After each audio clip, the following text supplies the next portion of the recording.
Hello, everyone. My name is Carla Maria Kayanan from Maynooth University, and I'm here to present work on a project that was delivered in July for the Global Conference of Economic Geography called Achieving Regional Equality Through Ireland's Smart Southern Region. This is a project that is funded in part by Irish Research Council, through their Enterprise Partnership Scheme, with my enterprise partner, the Southern Regional Assembly. And the title of the overall project is called Achieving Regional Equality, Urban-Rural Dynamics in Ireland's Southern Region.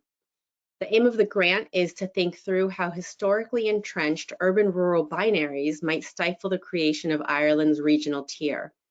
In Ireland, the county boundaries and identities are so strong that thinking as a regional identity and developing meso-level scales of governance is really challenging. The findings for this presentation were developed in part with Kevin Lynch, Robert Fennelly, and Karen Coughlin of the Southern Regional Assembly.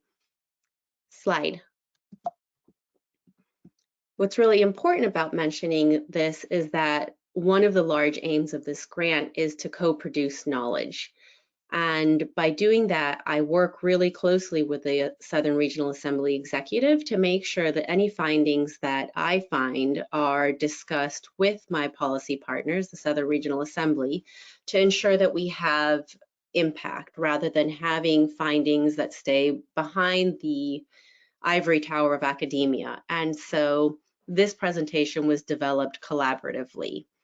Part of the methods of the overarching project then is to co-learn with a focus on a case study, here in this case, the Southern Region, working with the Southern Regional Assembly, doing a heavy content analysis of the various policies that have been developed from the National Planning Framework onward, doing semi-structured interviews with local counselors, and also meeting these local counselors in their place of residence and the settlement that they represent, to do walk talks to try to better understand who they are, how they understand their area, and how to address perceptions of spatial and territorial inequality.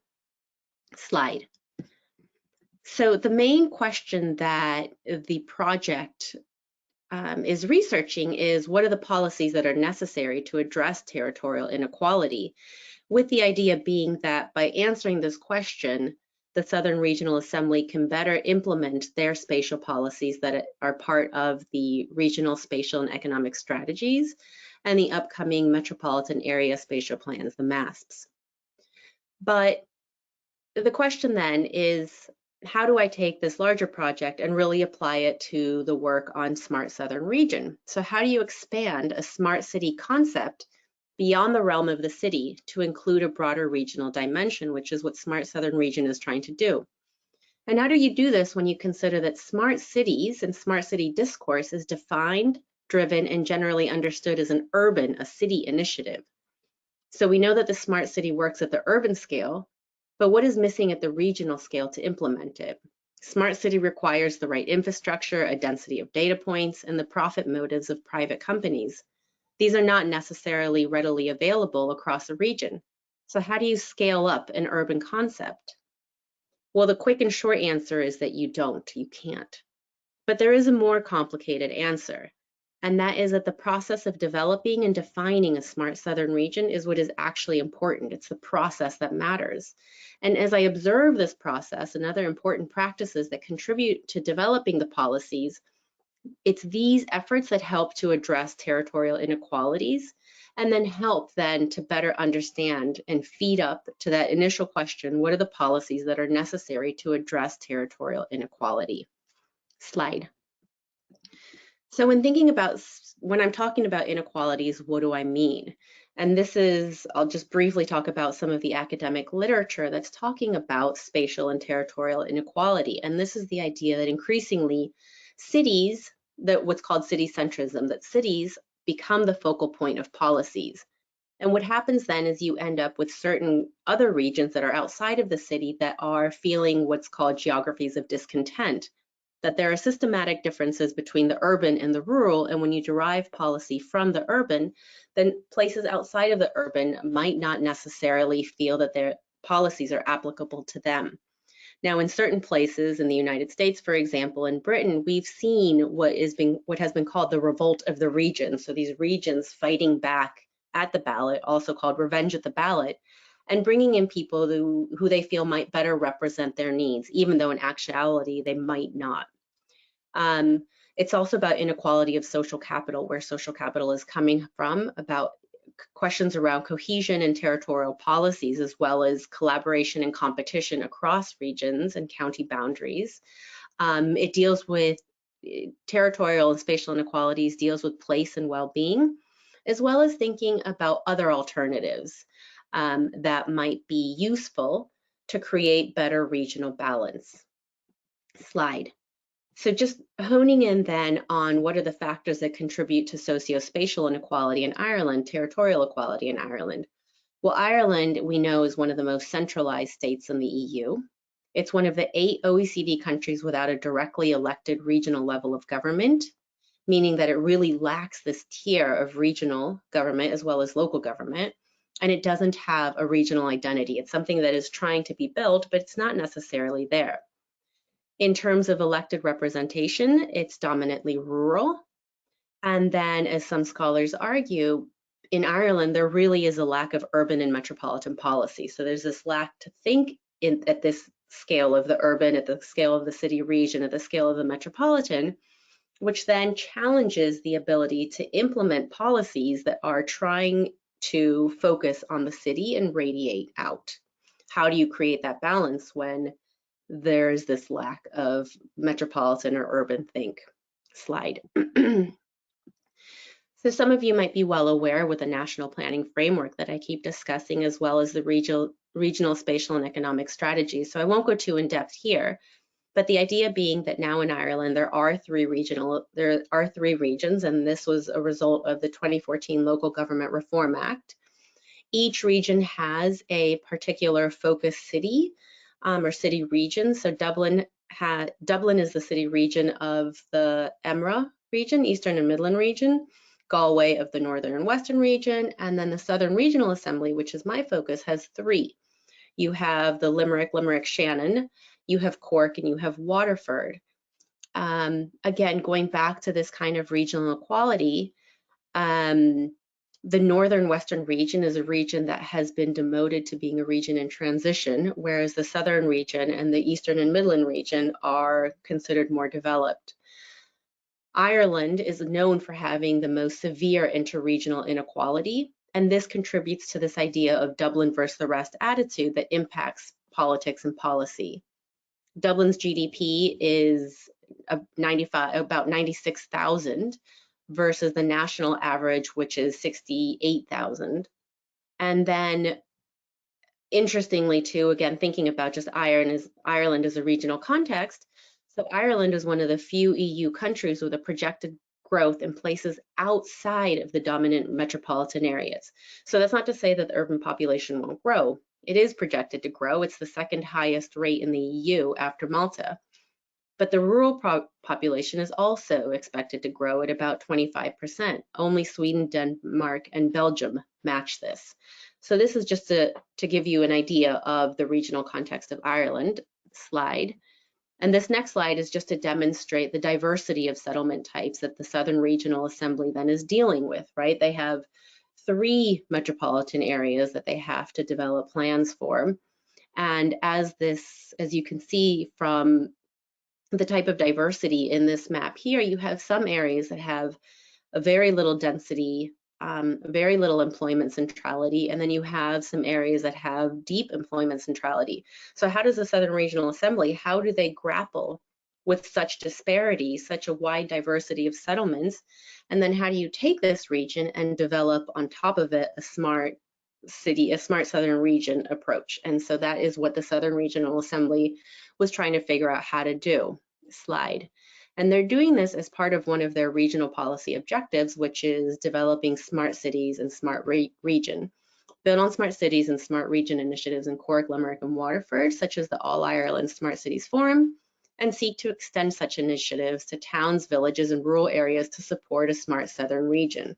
Slide. So in order to do this, the Southern Regional Assembly commissioned specialist input through the Interreg Europe Cohesion Project, and you can see this here, and this is a lot of what is also going to be launched. So again, I won't go too much into this, but important here is that the Southern Regional Assembly worked with a series of stakeholders to develop these work packages that would help them define what Smart Southern Region is, to define good practices, and to develop a series of metrics or maturity frameworks to ensure that they're meeting these definitions and practices that they set out for themselves.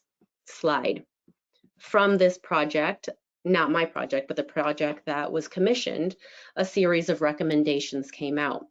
Commitment to local authorities, stakeholder identification, stakeholder commitment, interactive Smart Region projects mapping tool, and developing a Smart Southern Region action plan.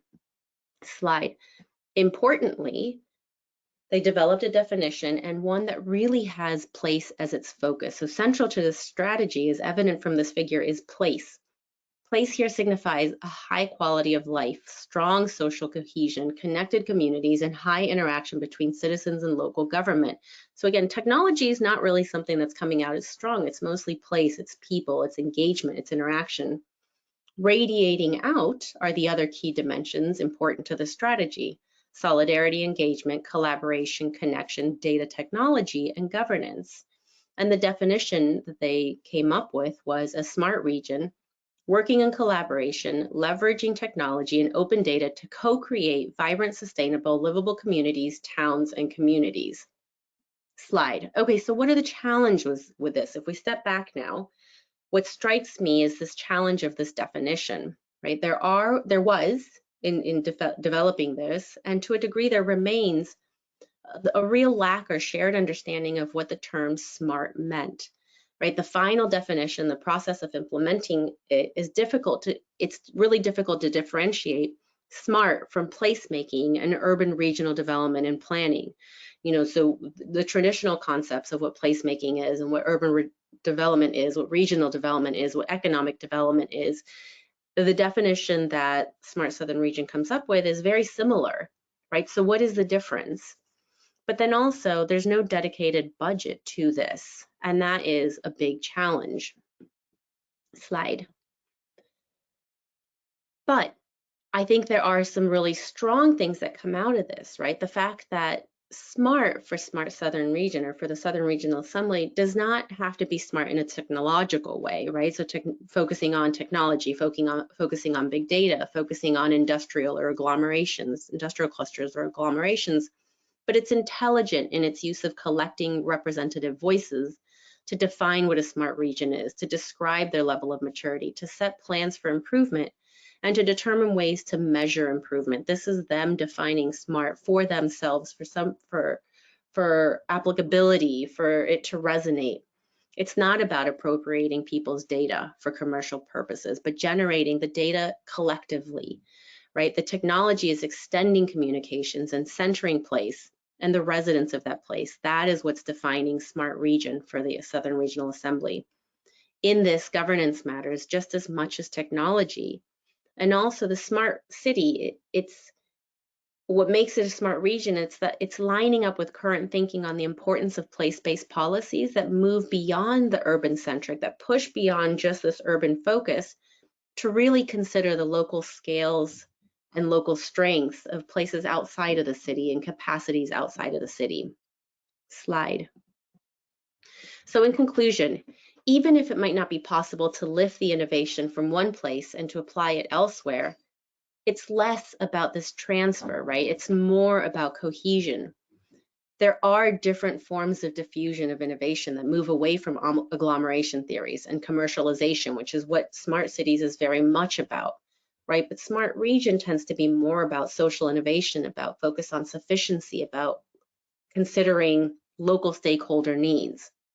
The Southern Regional Assembly, through the National Planning Framework, through the RESIS and the MASPs, have to navigate spatial and economic development priorities that might align closely with this city center focus, that might align closely with agglomeration theories.